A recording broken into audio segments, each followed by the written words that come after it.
عليه وسلموا تسليما.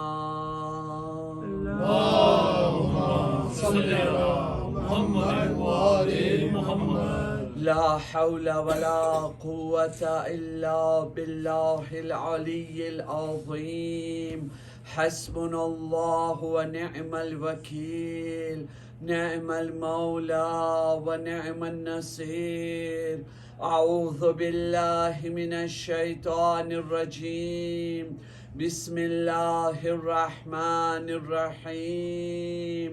الحمد لله رب العالمين.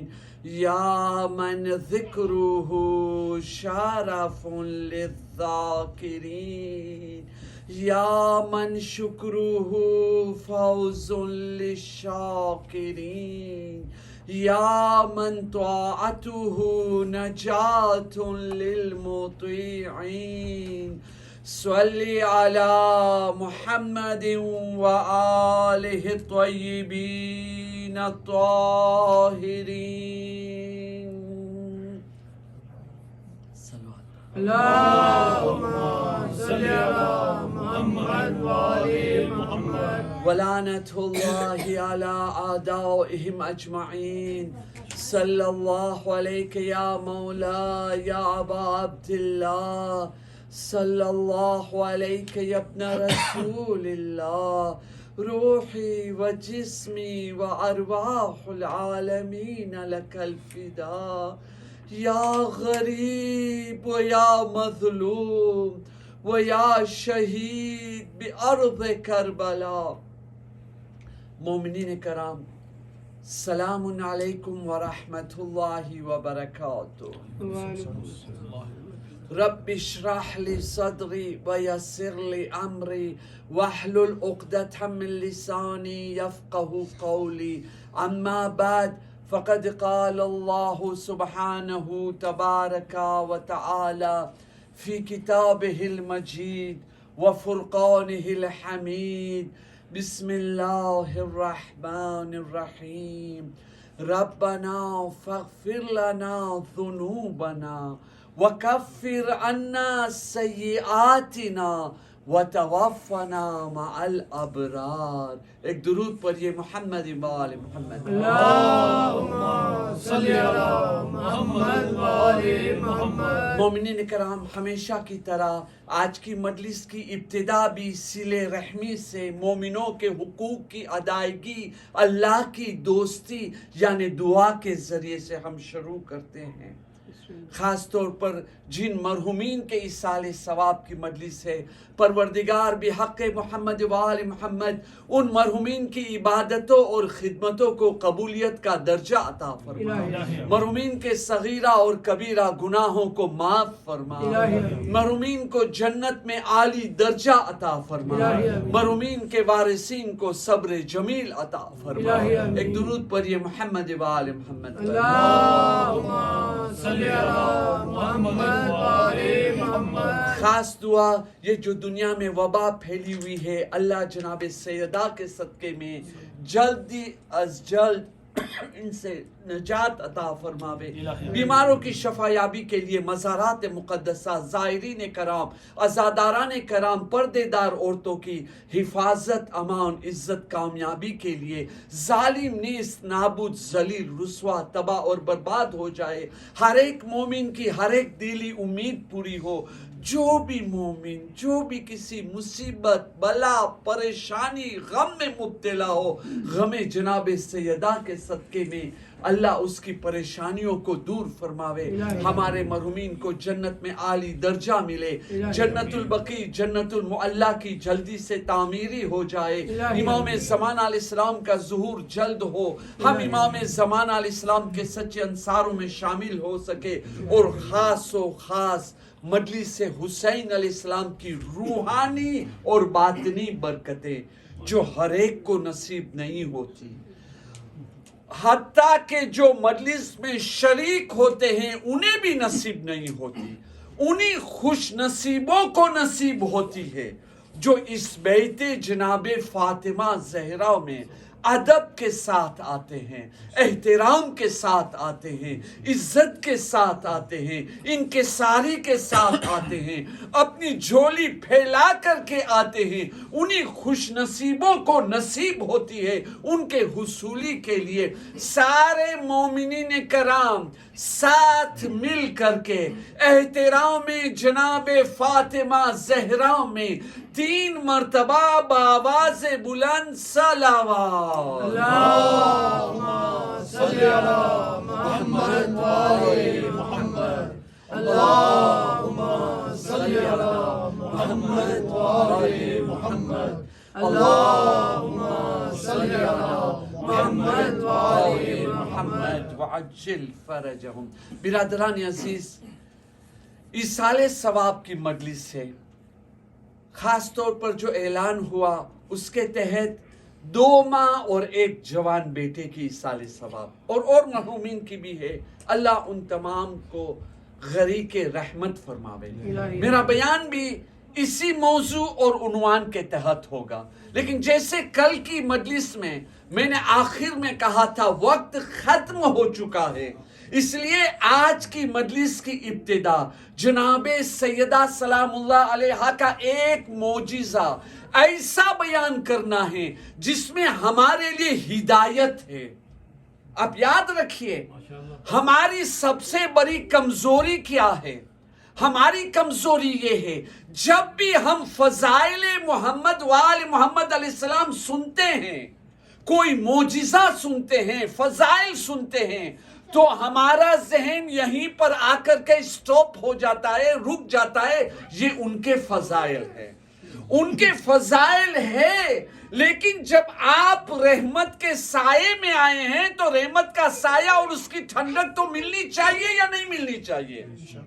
ان کے فضائل میں، ان کے بیانات میں، ان کے معجزات میں ہمارے لیے بھی کچھ درس، لیسن اور پیغام ہے۔ ہمیں ہاتھ اٹھا کر کے دعا کرنا چاہیے، پروردگار تیری رحمت کی صحیح معرفت ہمیں عطا فرما، تیری نعمتوں کی صحیح معرفت ہمیں عطا فرما، اور ان نعمتوں سے بھرپور فائدہ اٹھانے کی توفیق اور کامیابی عطا فرما۔ آئیے جناب سیدہ سلام اللہ علیہا کا جو معجزہ مجھے بیان کرنا ہے، اس سے پہلے یہ درس لینا ہے ہمیں اس معجزے کے اندر۔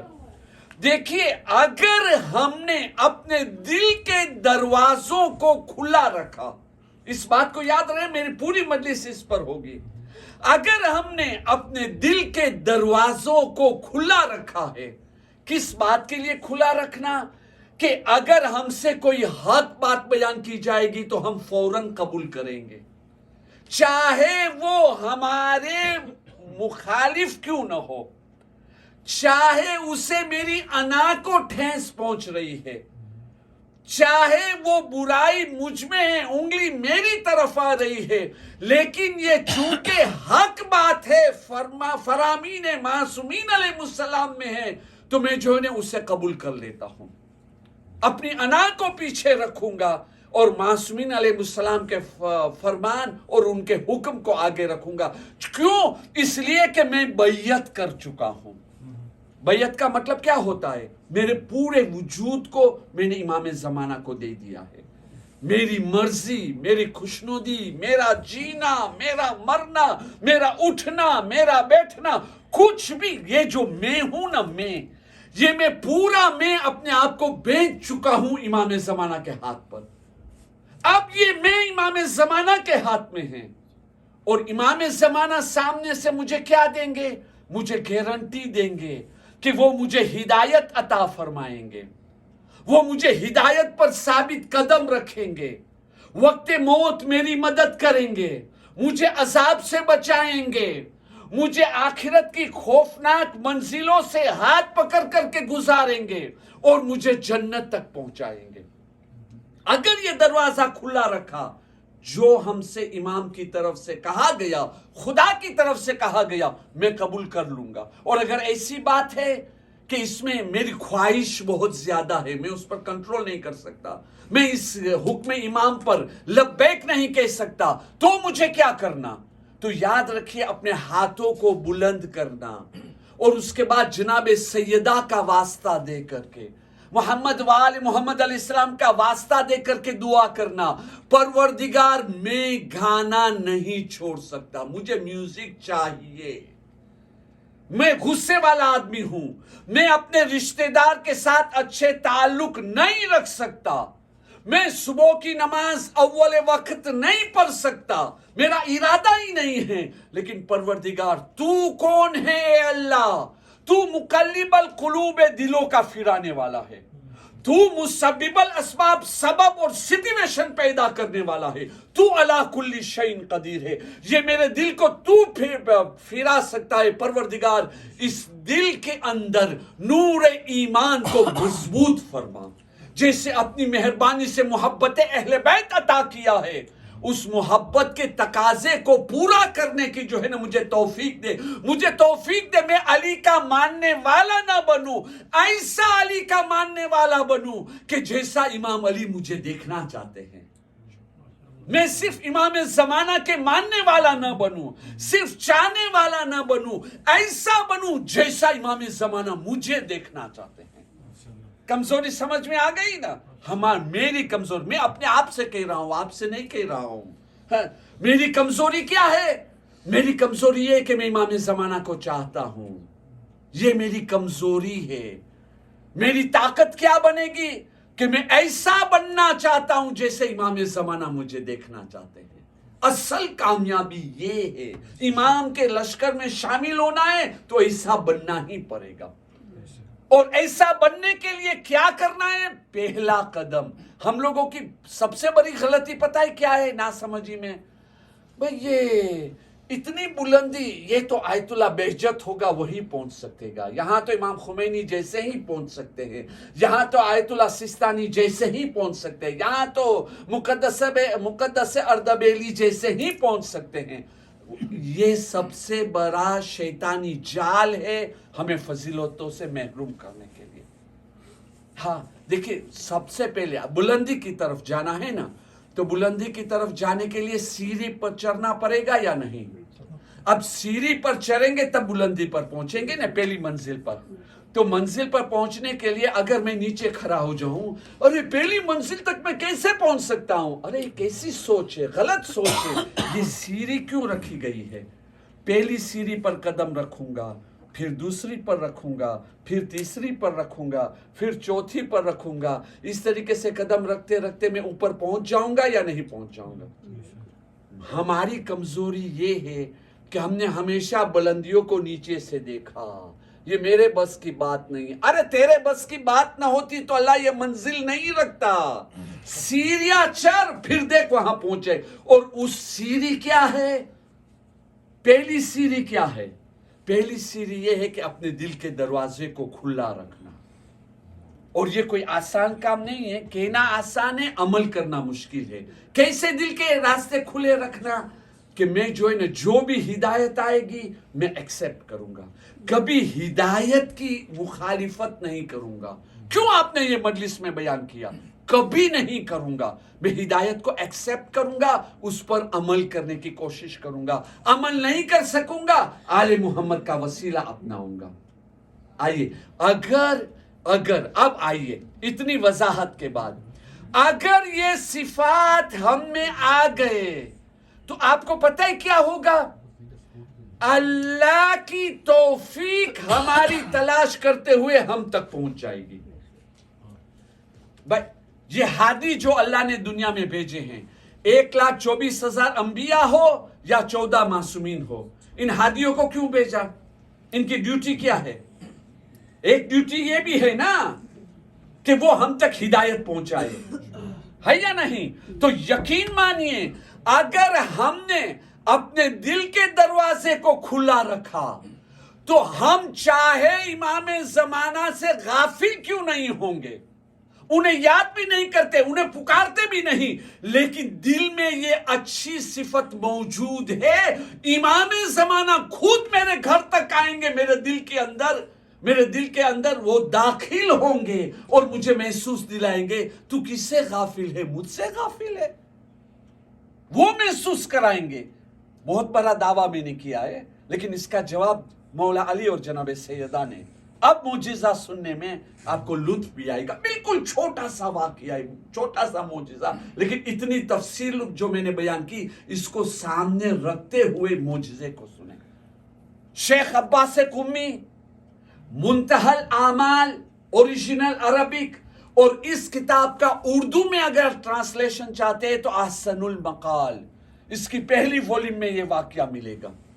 مولا علی علیہ السلام، حالات یہ ہے کہ قرض لینے کی ضرورت پڑی. لوگ سوال کرتے ہیں مولا علی علیہ السلام جیسے بادشاہ شاہ، انہیں قرض کی کیا ضرورت، انہیں مزدوری کی کیا ضرورت؟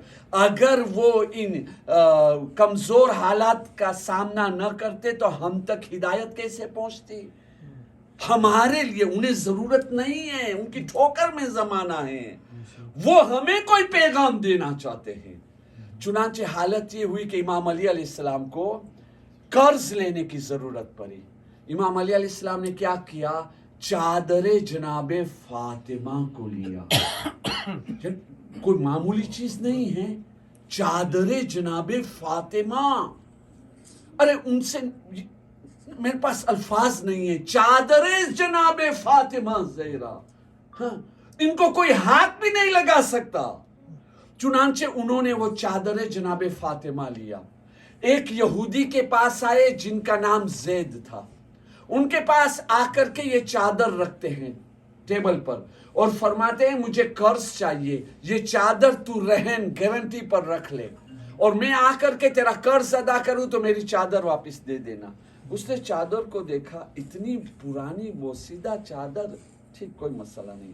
اب علی کو کون نہیں پہچان تھا، میرا پیسہ ادھر ادھر نہیں جائے گا. اس نے کہا ہے کہ دے گا تو دے دے گا. چنانچہ اس نے چادر سیدہ اٹھایا، ایک طرف رکھ دیا اور امام علی علیہ السلام کو قرض دے دیا. جب مولا علی علیہ السلام چلے گئے، شام کو دکان بند کرتے ہوئے اس یہودی زید نے جو ہے نا وہ چادر لی، اپنے گھر پر لے گیا. گھر پر لے جا کر کے اپنے ایک کمرے میں رکھ دیا اور چل دیا. بھول گیا.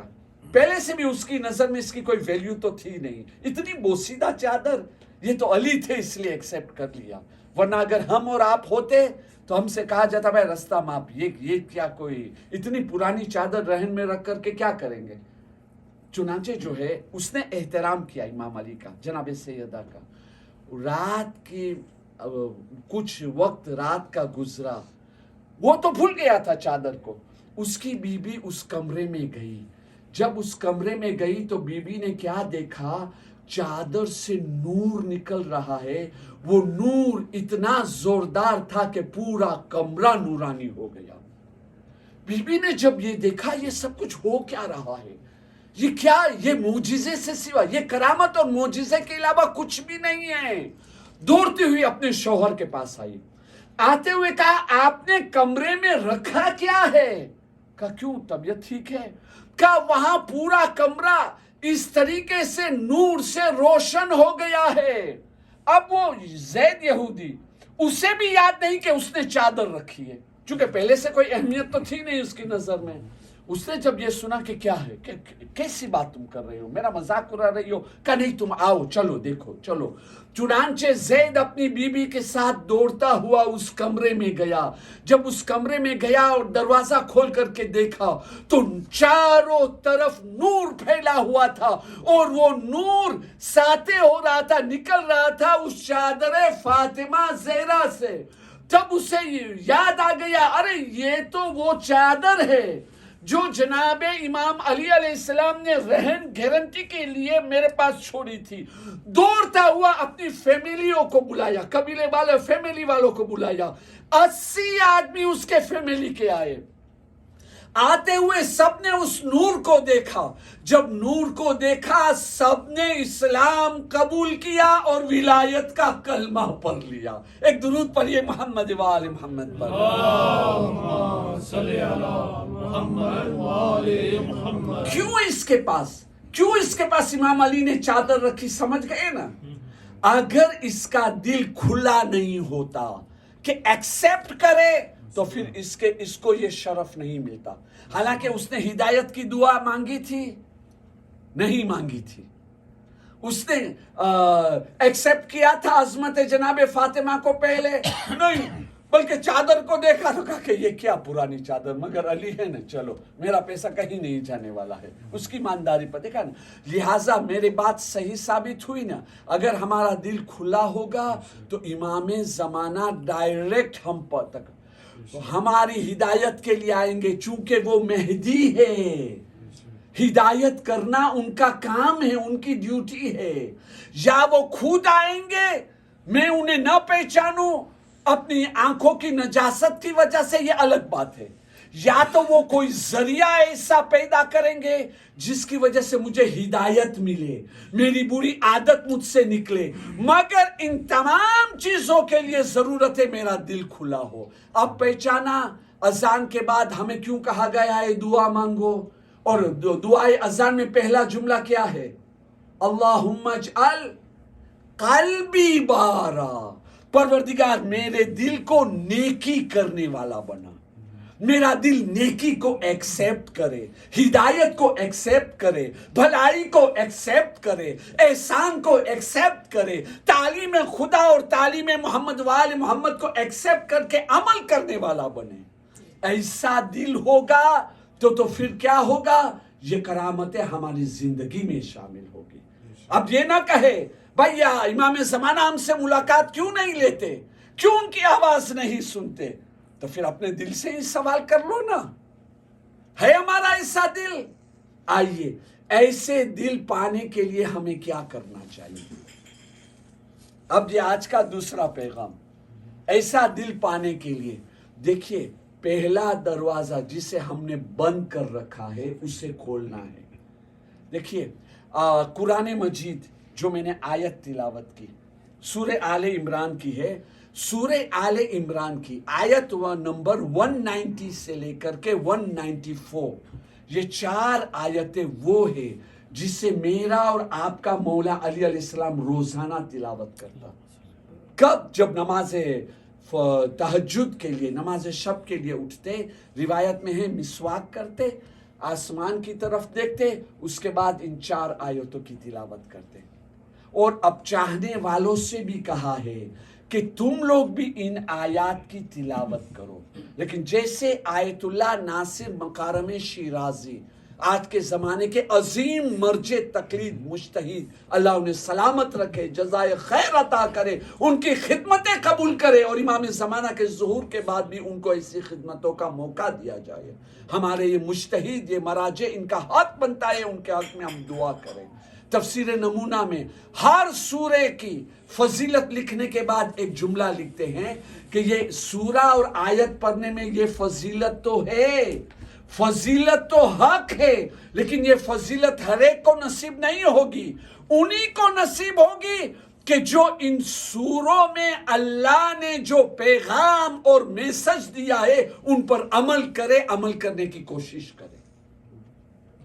تو ان آیاتوں میں اللہ تعالیٰ نے عقل مندوں کا تذکرہ کیا ہے۔ دیکھیے ایک عقل مند وہ ہے جسے دنیا والے عقل مند، ہوشیار، انٹلیکچوئل کہتی ہے، اور دوسرا عقل مند وہ ہے جسے خدا عقل مند کہہ رہا ہے۔ تو اللہ جن لوگوں کو عقل مند کہہ رہا ہے، مان رہا ہے، قرآن میں ان کی صفات بیان کیے ہیں، وہ کون لوگ ہیں؟ ایک یہ الگ موضوع ہے۔ ان 4 آیتوں میں نے جو ہے نا آیت نمبر یہ 193 کی تلاوت کی، آدھی آیت کی، کہ جو ہے نا میرے موضوع کے متعلق ہے۔ ہم چاہتے ہیں نا دروازہ کھلے ہمارے لیے، تیار ہے نا؟ ایک درود پڑھیے محمد وآل محمد۔